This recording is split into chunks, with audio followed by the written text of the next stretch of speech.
Hello साथीहरू, म चाहिँ आज आलु बिन्स फ्राई गर्न गइराखेकी छु। त्यसको लागि चाहिँ मैले एउटा प्याज बिन्सलाई लिएर यसरी सफाइसँग धोएर काटिसकेकी छु र अलिकता लसुन, हरियो खुर्सानी, आलु, प्याज र बिन्सलाई ससानो टुक्रामा काटेर राखेँ र उता चाहिँ कडाईलाई गरम गरेर उसमा अलिकता तेललाई राखेर लाइको दाना, जिरा, लसुन, एउटा हरियो खुर्सानी राखेँ। खुर्सानी तपाईँ आफ्नो हिसाबले राख्न सक्नुहुन्छ।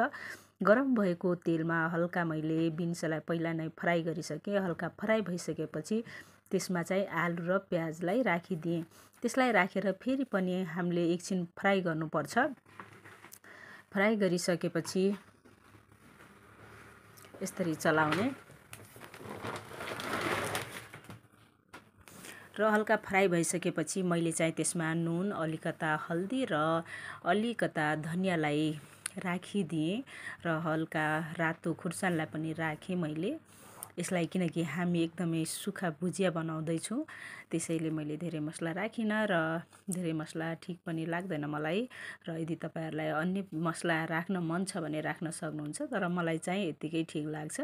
हल्का चलाएर मैले चाहिँ यसलाई ढाकिदिएँ। ढाकेर केही छिन पछि हेर्दा हाम्रो सब्जी पाकिसकेको छ अलिकता।